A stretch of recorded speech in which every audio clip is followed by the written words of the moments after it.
Hola, soy Edgar Fernández, tu coach de ingeniería de software. En este video te hablaré del diagrama contextual del modelo del sistema. Te explicaré qué contiene y cómo lo haremos. Si no has visto la introducción a esta serie para saber cuáles son los demás diagramas, te invito a que los veas en los videos anteriores.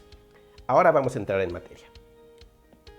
Le llamamos modelo del contexto al análisis del entorno operativo.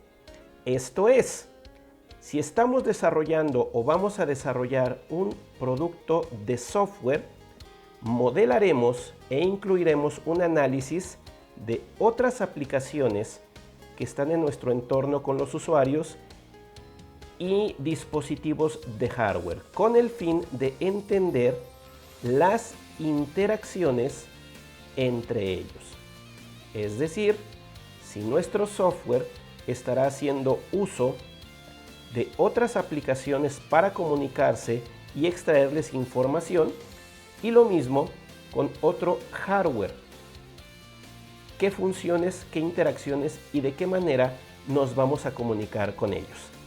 Los elementos que usamos aquí, como puedes ver, es un círculo, también puede ser un rectángulo, en el centro, que representa a nuestro software.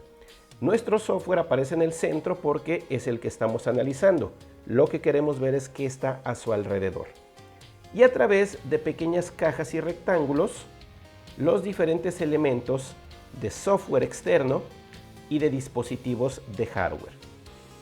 Estas flechas nos van a indicar la dirección de la comunicación. A veces será bidireccional, como en estos casos, a veces será unidireccionales.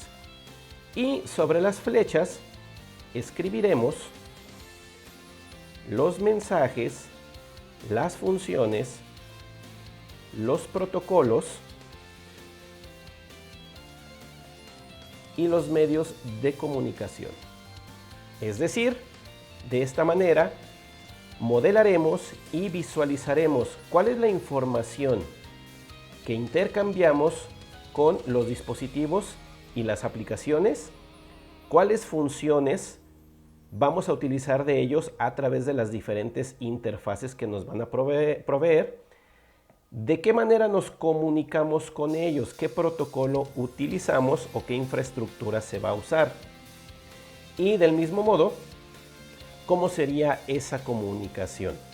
Si es mediante una red, si es directa, si es mediante algo como un Bluetooth o un infrarrojo. Conforme estás haciendo tu análisis de la información para el sistema, vas a identificar todo eso. Digamos que estás haciendo la aplicación para una compañía de software, por lo tanto, te indican que estarás utilizando un ERP corporativo, ERP, en el cual ya se encuentra el catálogo y la base de datos de los proveedores, de los productos y de los clientes. Tu software hará algo relacionado con esa información, tendrás una pequeña base de datos de ello allí, pero la mayoría de la información sigue siendo operada a través de este ERP. Por lo tanto, hay una comunicación para extraer la información, digamos que, de los clientes. Tú solicitas la información de los clientes y el ERP te da la información de los clientes, de los proveedores. Y vas a utilizar su API en versión 2.0. Comunicada con algún protocolo como TCP, HTTP, etc. Si hay más flujos de información o más flujos de datos, los colocamos sobre las flechas. Si hay más aplicaciones con las que vamos a tener interacción, las modelamos. Digamos que tenemos acá el sistema de recursos humanos, pero aquí también puedes modelar lo siguiente: una comunicación directa o una comunicación indirecta. ¿A qué me refiero con esto? A que las otras aplicaciones también se comunican entre sí. Por ejemplo, que yo pueda solicitar información de los proveedores o de los clientes y los clientes están siendo atendidos por algún empleado interno. La información de ese empleado no estará aquí, sino que el ERP la extraerá del sistema de recursos humanos. Por lo tanto, aquí nos interesa mucho, además de cuáles son, qué interacciones tenemos. Interacción, si es extraer información, si nos van a pedir información a nosotros. Y es muy importante documentar características del sistema. Por ejemplo, su versión. Por ejemplo, su API. Por ejemplo, si es posible modificarlo o actualizarlo o dónde encontraremos su documentación. Del mismo modo, establecemos el hardware. Y en el hardware vamos a identificar dispositivos especializados. Digamos que vamos a usar una terminal de cobros. Y también los dispositivos de los usuarios. Esto es muy importante porque, como insisto, debemos de conocer el ambiente operativo. El ambiente operativo en ocasiones nos presentará restricciones de implementación, cosas que no podemos cambiar. Por ejemplo, que las PCs, los dispositivos móviles o las computadoras de los usuarios estarán en una versión del sistema operativo muy específica. Y aquí podemos hacer suposiciones. Bueno, quizá esa versión se pueda actualizar, lo cual resolveremos, y nos encontremos que no, que habrá versiones de sistemas operativos muy viejas que no podemos cambiar porque así funcionan. Un caso aquí que tenía que ver con una PC de un sistema operativo muy viejo, Windows 98, con un dispositivo robótico muy especializado. Tú no podías actualizar el sistema operativo de esa PC porque el sistema para ese brazo robótico estaba hecho exclusivamente para ese sistema operativo y ya no había actualizaciones. La máquina era bastante vieja, se iba a seguir utilizando y esa computadora con esa versión, con ese software ya antiguo, iba a permanecer allí y tú tenías que interactuar.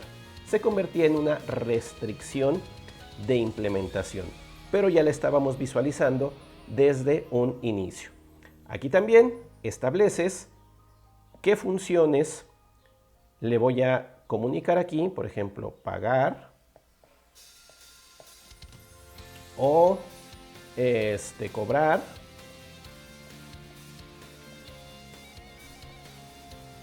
Del mismo modo, cómo le pasaría yo la información a las diferentes PCs. Digamos que voy a usar JSON para su navegador.